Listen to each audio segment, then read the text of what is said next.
สบายดีผมเองพี่น้องมื้อนี้พ่อกันคือเก่าเนาะที่ส่งสเปนลูกสลาเด้อมื้อนี้มากัน2 คนเนาะ มากินตำหมี่อยู่ไหนาพี่ทุกคนบรรยากาศมันได้เนาะถือข้าวเหนียวมากินกับตำหมี่ยังไม่ได้กินข้าวเที่ยงทุกคนหิวข้าวอันนี้ยังไม่ได้กินข้าวเช้าโอ้คอยไม่ได้กินข้าวเที่ยงคนไม่ได้กินข้าวเช้าเนาะบอกว่าร้านตัวไรบวงบงหลวงน้องบวงซิมไปแล้วคนละคำ2 คำเนาะชื่อตำหมี่มาอยู่ทางเข้าบ้านนี่แหละแต่ลงบวงกันแล้วเด้อกูคือแบบเลยแต่บวงมึงนะอ้าวกูซิมกูกับป้าอยู่ที่บวงกูถึกแล้วตอนยามาทุกคนมากินตำหมี่เนาะมาเลยพ่อแม่พี่น้องแซ่บๆยั่วๆเนาะกลางป่ากินอยู่กลางป่าอากาศเย็นกินอยู่ห่มไม้แต่อยู่กลางป่าค่ะอากาศมันเย็นเนาะกินอยู่เฮือนค่ะฮ้อนอบอ้าวเสียงรบกวนหลายเนาะทุกคนตอนนี้ยังเลย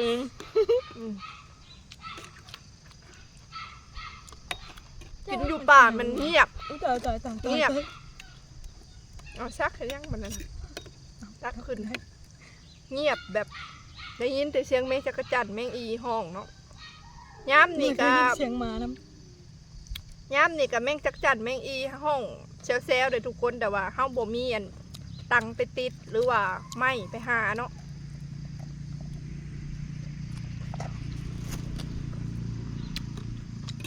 เขาไม่อยากเราไม่ได้กินข้าวไม่อยากข้าวกับก้างไม่อยากกินแต่น้ำไม่ได้ลงคลิปทุกคนเลยเพราะว่าบ่มีคลิปลงยักษ์สิถ่ายคลิปอย่างเนาะ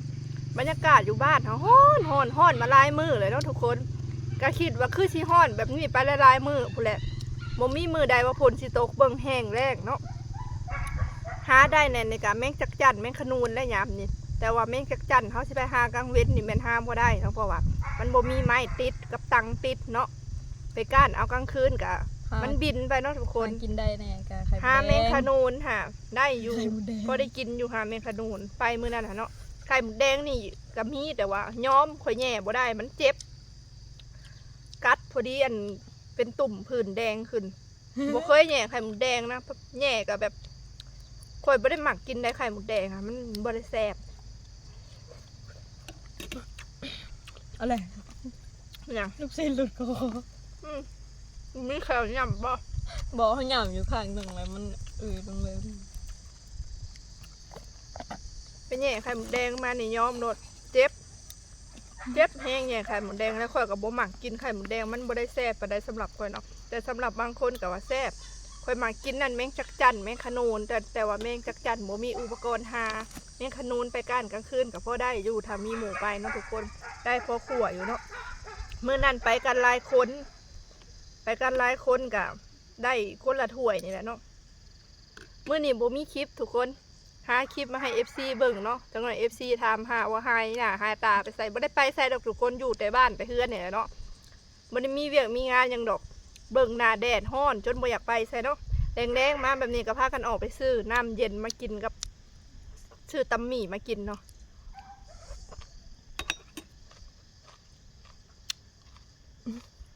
เฮาสิกลมกลืนไปกับอัน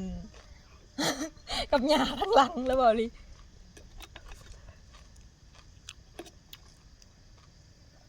ตำหมี่กะบ่ค่อยเผ็ดเนาะบ่เห็นฮอดสีมักพริกถ้าทำมันคือเขียว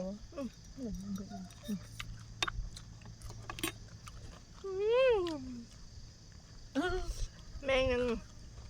มันตำหัวตำไว้พูดอะไรมันมินประเดกมาเด้อพ่อแม่พี่น้องมากินตำหมี่เนาะ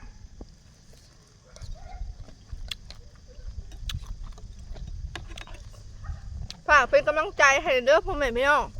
ฝากกดไลค์กดแชร์เบิ่งโฆษณาให้เนาะพ่อยก็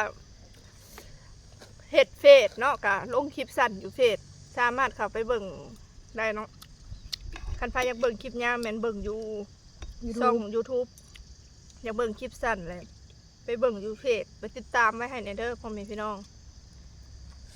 กลางเว้นทำแมงจักจั่นห้องหลายแถวนี้เสียดายแต่ว่าบ่มีแนวหา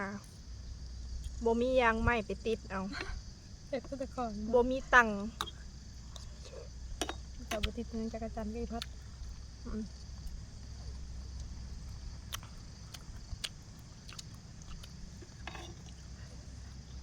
แจ้งข่าวเด้อทุกคน บุญบ้านเฮาสิมาฮอดแล้วเด้อถ้าอยากมาเที่ยวมาลินก็มาได้เนาะวันที่11 เมษายนเนาะมีงานบุญเด้ออยู่บ้านเฮา3 ปีแล้วว่าเขาจัดเนาะปีกายนี่ก็มี ปีกายนี่บ่ได้ ก็มี ปีกายนี่บ่ได้จัด จัดบ่หรือบ่ บ่ จัด ได้จัด แม่น เฮาอยู่เวียงมันสิเถียง บ่ได้มีที่ปีกายแม่นใช่บ่ สวัสดีปีกายมันก็เป็นปีสุดท้ายปีกายนี่แต่เขาบ่จัดเขาเลยหลุดมาปีนี้ ข่อยก็ลืมเลยทุกคนเลยปกติเขาจัดครบ3 ปีแล้วก็สิหยุดบาปีเฮ็ดบางบ้านก็เฮ็ดคู่ปีนะแต่บางบ้านก็เฮ็ดครบ3 ปีแล้วก็หยุดบาเดือนบาปีเฮ็ดบัดนี้ค่ะ ตั้งแต่เกิดมาเฮาก็เห็นบุญบ้านเฮานี่แหละมีบุญบังไผค่ะตอนเจ้าอยู่มาก่อนเฮาจะเฒ่ามาก่อนเฮาจะเห็นว่า เฮ็ดตั้งแต่ดนๆเลยเป็นเท่าไรปีแล้วก็ห้าก็เฮ็ดปีกายปีซื้อนี่แล้วก็ปีนี้บุญบังไฟบ้านหัวยางบ่ค่อยม่วนปานใดดอก เพราะว่าบ่ได้มีคนขายหลายหรือว่า มีวงมาขายเบียร์เนาะหมอลำเรื่องก็บ่มีจังบ่ยัก มีได้คือว่าปี หมอลำเรื่องนี่ต้องแบบจ้างอะไรทุกคน ปีนี้คือบ่มี เป็นเท่าไร10,000 บาทพุ่นแหละจังสิจ้างหมอลำเรื่องได้ให้คนเฒ่าคนแก่มาเบิ่งเนาะหมอลำเรื่องก่อนสิจ้างนี่ก็เก็บเงินชาวบ้านชาวเมืองเลยเก็บกันเองเพื่อจ้างหมอลำเรื่องค่ะแต่ว่าบ้านเฮามันโมเมนต์บ้านใหญ่เนาะบ้านร้อยปลายหลังคาซื่อๆบางทีก็เก็บบ่ได้ดอกแล้วก็บ่มีหมอลำเรื่องมาเสพมางั้นเนาะเฮ็ดไปแบบตามฮิตตามคลองซื่อๆแต่ก็แจ้งให้ฮู้เนาะทุกคนมื้อนั้นเฮาก็สิไปหาถ่ายคลิปให้ FC เบิ่งเนาะงานบุญบังไฟบ้านเฮา อันก็ได้ยินเขาว่าปี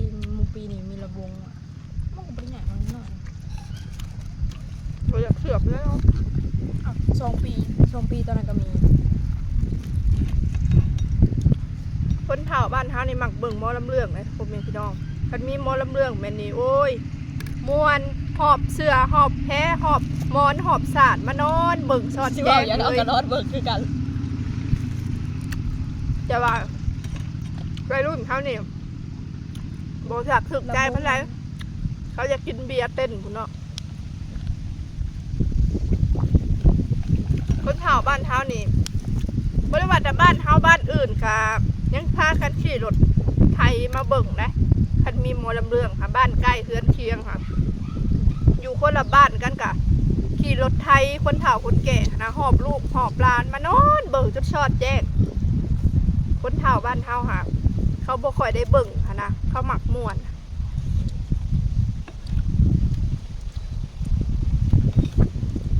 วัยรุ่นค่ะผู้แลจะเข้าวงดนตรีเสพสดแบบกินเหล้ากินเบียร์พวกนี้ทุกคน แต่บ้านทำเป็นบ้านน้อยเนาะบ่มีดอกอันวงมาขายเบียร์ค่ะเก็บกันได้เนี่ยก็แม่นจ้างหมอลำเรื่องมาเบิ่งบ้านน้อยบ่ฮู้ว่าสิมีหรือบ่เนาะ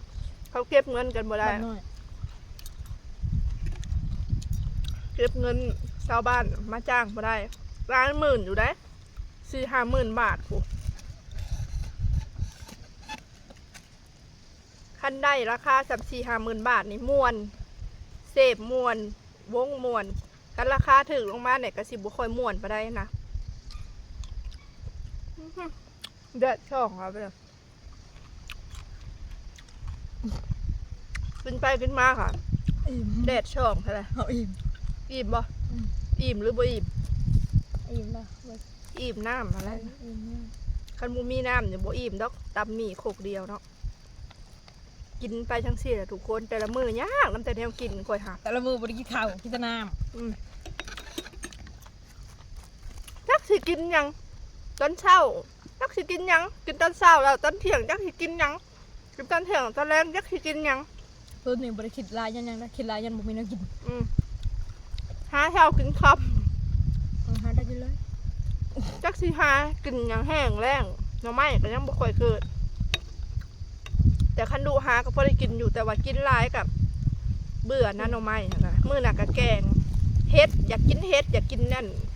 ฮอนไปจังซั่นแต่ว่ามันบ่มีฝนบ่ตก รอไปยามดำนาย ามดำนาฝนตกผู้ใดฝนตกคักๆผู้แหละเฮ็ดจังสิออก ฝนตกคักๆก็มีของกินหลายหากินง่ายยามแรงหากินยังบ่ได้หากินในเดียวก็สิเหมือนตายคาป่า หากินยากในหน้าแรงนี่แห่ไข่หมดแดงกะโอ้เพื่อสิได้กินเจ็บอึดได้ไข่หมดแดงอ่ะแห่เพื่อสิได้ไข่หมดแดงอ่ะเจ็บพร้อมกินไข่หมดแดงค่ะกินบ่แล้วแบบมันซื่อๆอยู่มันจางมันบ่ได้แซ่บถ้าสิก้อยสิขั่วหยังก็บ่แซ่บสำหรับคนบ่มักกิน เฮาก็บ่มักกินกันแต่แม่เฮามัก แมงจักรจั่นเด้อแซ่บแต่ว่าบ่มีตังค์ เฮาแมงแคง แมงแคงค่ะอึดกว่าแมงจักรจั่นอีกแมงแคง ก็แม่ แมงพะนูนกับไปการมื้อนั้นกับพ่อได้แต่ขั่วทำนี่แหละทุกคนกินช่องคาบเบิด ก็ดำเลย น้ำนี่ค่ะแมงแคงแมงจักรจั่นแมงพะนูนไข่หมดแดงสิ่งที่หาได้นั่นอยู่บ้านเฮาค่ะหาได้ส่วนหน่อยโอ้ส่วนหลายน่ะสิซื้อบ่มีเงินซื้อก็บ่ได้กินถามว่าถุงมือนี่มีเงินซื้อกินบ่ก็บ่มีทุกคนบางมื้อก็บ่ได้กินข้าวค่อยค่ะบางมื้อก็กินขนมบางมื้อบ่มีขนมให้กินก็กินน้ำ กินน้ำเปล่ากินหลายๆอัดน้ำกับไปก็มันฮ้อนเนี่ยนะอิ่ม ใส่มาเฮากินตัวกับน้ำบ่กินข้าว ไม่อยากใช่ไหมเขาเปียกก็กินดูไม่อยาก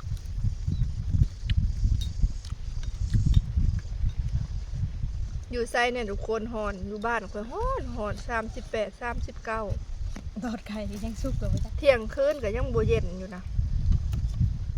ฮอนภายแต่มื้อนี้คือว่ามีลมหน่อยหนึ่งเนาะมีลมหน่อยหนึ่ง เมื่อวานนี่ก็มีได้ลม เมื่อวานนี่ก็มื้อนี้มีอยู่ลมค่ะล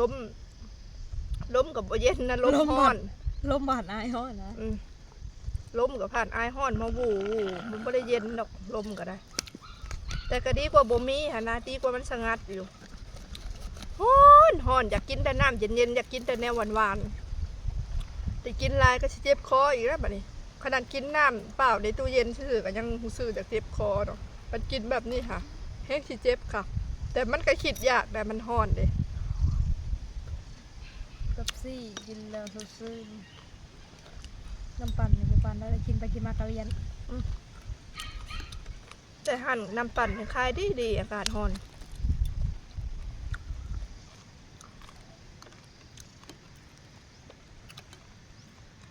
เริ่มอิ่มแล้วทุกคนใครที่เข้ามาเบิ่งก็ฝากเบิ่งโฆษณาหน่อยเด้อฝากไปกดติดตามเฟซหน่อยเนาะ เขาว่าแล้วหยังงั้นกินขาให้อยู่คันเทียด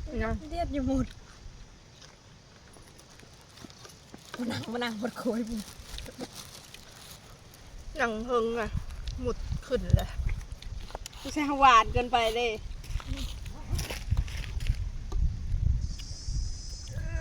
มีขี้กันฝากข่าวมาเบิ่งมันเป็นกำลังใจให้เด้อพ่อแม่พี่น้องฝากมาโฆษณาเนี่ยเนาะ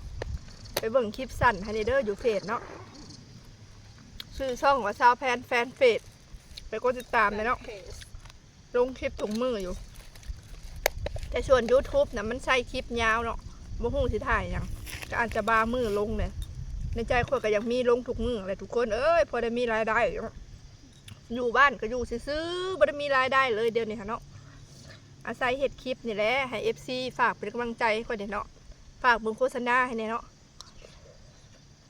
บุญบ้านก็สิฮอดแล้ว เอาเงินมาใส่ได้ไปลิน บ่มีเงินซื้อซีนซ้ำ อาชิขอ ซื้อซีนอันสู่ครอบครัวกินแหละซื้อซีนงัวมาลาบมาก้อย มันแซ่บนะบ่ แล้วก็ทำบุญนั่นแหละบุญบ้านก็สิฮอดแล้วยังบ่มีเงินอยู่นี่ทุกคนเลยบัดบุญบ้านจบแล้วว่าต่อสงกรานต์นี่จักสิเอาเงินในใส่ลิ้นสงกรานต์น้ำหมูน้ำขู่เนาะค คิดหนักอยู่ทุกมื้อนี่ค่ะทุกคนเลย แม่นราคาไม่เบะราคาไม่เบะ มาส่งคำตรงมาคือเป็นราคาบ่มีเงินหลินบุญบ่มีเงินหลินสงกรานต์อุกใจเด้ทุกคนเลยของกินส่วนหลายก็ซื้อกินบ่มีเงินซื้อก็บ่ได้กินบ่มีคนเงินสิซื้อกินให้คะแนน10 เต็ม 10นี่ซื้อกินไปแล้วใส่จ่ายไปแล้ว70-80%ส่วนอีก 10%นะสิ่งที่หาได้เนาะ เอาแต่ละมือแต่ละเว้นทาเอาง่ายๆก็คือผักบ้งอยู่ในชวนถ้าจะจากเบิร์ด กินได้พักบงวะ ต้องกินแต่ผักบ้งผักบ้ง ชื่อตลอดเลยทุกคนชื่อเกือบว่าทุกอย่างไผอยู่บ้านนอกคอกน้ำบ่ใส่เงินเด้อค่าไฟค่าน้ำเนาะค่าของอยู่ของกินค่านิดค่าครีมค่าเครื่องสำอางต่าง เอาไปเหมือน ๆย่ำบุญย่ำชินอีกใส่เงินได้เผ็ดหยังกระจงใส่เงินเนาะ เอาเดี๋ยววันมาซื้อทุนกันแล้ว คนเฮากินข้าวมื้อละ3 คาบจักสิหายังกินในแต่ละมื้อหาบ่ได้คันบ่ได้ซื้อน้ำนี่แฮงบ่ได้กินหยังซื้อก็บ่มีเงินสิซื้อเลยนี่ทุ ข ก อง คน ก็ เล ไม่ได้ ย เป็นมันถือได้ของก็มีแต่ ของก็แพงน้ำมันโหลดก็บ่มีแพงแถมบ่มีน้ำมันโหลดก็ได้ เงินจะหายเฮานั้น300,000ถ้าได้อยู่ว่า2-3 อย่าง ของแพงทุกอย่างทุกคนเลยน้ำมันโหลดก็แพงแถมขาดปั๊บอีกมีแต่แนวลำบากเนาะคุมื้อนี่เนาะมีแต่แนวยากไปเบิดเลยชีวิตคุมื้อนี่ใช้ชีวิตคุมื้อนี่โคตรยากเลยทุกคนหาเช้ากินค่ำแต่ละมื้อจักสิกินหยังกินตอนเช้าหยังตอนเที่ยงกินตอนเที่ยงหยังตอนแลงเนาะได้เฮาผัดบ่มีบัดนี้บุญบ้านก็สิฮอดแล้ว แฟนจะได้ไปเห็นงานแล้วบัดนี้ บุญบ้านก็สิฮอดแล้วสงกรานต์ก็สิฮอดแล้วค่อยสิบ่ได้ไปอันหาเฮ็ดงานน่ะบ่เฮ็ดงานก็จักเสียอยู่ใส่เงินเดือนอยู่แล้วถึกเด้อทุกคน นั่นก็หวนประจำเจ้าหวนเก่าเจ้า ถึกเงินเดือนค่ะ 4-5,000 บาทเฮ็ดเวียกจนหัวหมุนไปเงินเดือนอยู่แล้วบ่แม่นว่าเนาะอิ่มเลยทุกคนเบิดเหลือแต่ตอนพักสำหรับคลิปนี้ก็ขอจบคลิปเอาไว้ก่อนเด้อพ่อแม่พี่น้องเนาะตอนนี้ก็ได้พากันกินอิ่มแล้วแหละเนาะคลิปนี้ก็บ่มีหยังหลายพากันมากินตำหมี่อยู่ทงไห่ทงนาเนาะบรรยากาศมันได้มันบ่มีเสียงอันรบกวนหั่นนะมีเสียงก็มีแต่เสียงแมงอีแมงจักจั่นเนาะก็ถือว่าพังไปเนาะทุกคนเสียงธรรมชาติแรงๆมาก็มีลมเย็นอยู่ได้แหละก็โอเคอยู่เนาะก็ดีกว่าบ่มีลมแต่ว่าลมร้อนๆหั่นแหละแต่ก็ดีกว่าบ่มีใครที่เข้ามาเบิ่งก็ฝากติดตามเด้อทุกคนฝากติดตามเฟซฝากติดตาม YouTube เนาะเพื่อเป็นกำลังใจฝากเบิ่งโฆษณานำเด้อคลิปนี้ก็บ่เว้าหลายอย่าหาขอตัวลาไปก่อนสบายดีจ้าบ๊ายบาย